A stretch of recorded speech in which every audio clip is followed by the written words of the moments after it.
Hello, today I've got the privilege of talking to Gavven Ruddy. He's from Pathways to Learning in Arizona. They have been a YLACES grantee and have done just marvelous work with, um, in part with what our grant has enabled. Gavven, welcome. Glad to see Thank you. You as well. Thank you. So today, Gavven, I'm hoping you will share some about Pathways to Learning and tell us some about its activities. Yeah, absolutely. Yeah. So thank you very much, Dixon. It's a pleasure to be here, everybody. So Pathways to Learning is a part of a couple different platforms. One platform is a property that is owned by ASU that is used for STEM education. And it's actually the largest in the nation. Through COVID, we had gotten a grant prior for a mobile lab. This is a science lab that goes around the state of Arizona and it educates at multiple schools, dozens. Schools and students weren't able to go. They weren't able to take vacations or they weren't able to take school field trips. So they said, you know what? Why don't you bring the science to us? We had a lot of, we work with group homes. We work with underprivileged youth and kids that don't have parents, and they're in a group home where the education was very hard for them. It was really hard for them to grasp because they didn't have tools to learn. They didn't have anything fun and exciting, hands-on, interactive. So what we were able to do is create sort of a science lab with ASU professors that had curriculum that met Arizona science standards. And Arizona science standards modules like water ecology. We had things like the biomes of Arizona, and it taught them about the saguaro cactus. Then we did a virtual reality component. We used soil testing kits, water testing kits. And we went on and we had about, I would say maybe about 8,000 kids in a year that we were able to reach school to school. And it's been just a wonderful experience. That's fantastic. 8,000 students in a year. Amazingly effective program. I love the idea that you're bringing the science to the students. And Thank you. I should just say ASU, Arizona State University. Oh, yeah. Also, that the YLACES grant was helping you equip this laboratory. Yeah. Prior to having this equipment, the lab was sort of, it just felt empty. It felt like before partnering with Dixon and that organ in your organization, it was not easy to teach about water without having students have something in their hand to put inside. We had a tool that took the water. Basically, we had different bottles from Dasani, Aquafina, Smart Water. And we were able to take the water testing kit. And when we put it inside the water, it tested for alkaline or acid. So anywhere from 0 to 14. And as you know, anything above 7 is alkaline. Anything below a 7 is acid. 7 is neutral.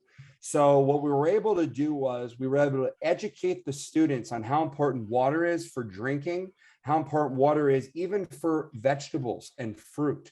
And what we did was we talked to them a little bit about using the water testing kit that we got the grant for, showed us that if you were to take water that has acid and you were to give it to fruits like blueberries, do you think that they would grow better? Because acid water for a human has bacteria, can cause cancer. And acid water is not healthy for humans. We really want to have alkaline water or neutral. So the students would raise their hand and say, no, the blueberries need alkaline water. And I would say, guys, no, the bacteria, there's not a stomach inside of a blueberry. So when the water gets that bacteria, it causes an explosion and it releases certain minerals like magnesium. And when that magnesium and those other minerals are released, the blueberry grows. And we're able to say, do you know what you can add to water to make it acid from alkaline? And I would say vinegar. And I would say a lot of gardens today, if you add a little vinegar to the water, it helps the fruits and vegetables grow much better. So these are some of the things and activities that we were doing to really teach about sustainability, water conservation, and so forth. With the grant that we were able to use these water testing kits and soil testing kits. That's wonderful. So could you say a little about what your plans are for the future? Yeah. So we really want to take this thing with using it's a national climate core change maker. And this is going to take students throughout the state to kind of be like a core, like a Peace Corps or AmeriCorps, and using them to be the future, learning about climate change, learning about water sustainability, learning about conservation with soil and how you can, because as you know, water is depleting out in the West and it's becoming a big problem. So to be able to use these tools to teach these future students, there's a whole curriculum that we've written using it's down in Southern Arizona. We have the University of Arizona in Tucson, the U of A is actually partnering with us to create a curriculum to teach them about climate change. And we're looking for tools now, like the water testing tools, to kind of be able to do that. So in the future, we want to be able to do something similar that we did with the soil and water, but now with climate change. Well, it sounds like I may be looking forward to a grant application from y'all to help things forward. It's just wonderful to hear. And would you say a little about your outdoor campus and how it fits in? Yeah. So the outdoor facility is a property that ASU owns, and there's another property. One is in Payson, and one is in Mayer. And Mayer is a 5,000 acre horse ranch. It actually used to be owned by John Wayne and Tom Chauncey. And this property, when Tom Chauncey passed away, he said it's only to be used for children and it's only to be used to help kids. So what we use that property is it's a 5,000 acre ranch in agriculture. So what we do is students come throughout the school year and they spend 2 nights, 3 days, and we teach them 6 classes around outdoor centered STEM education.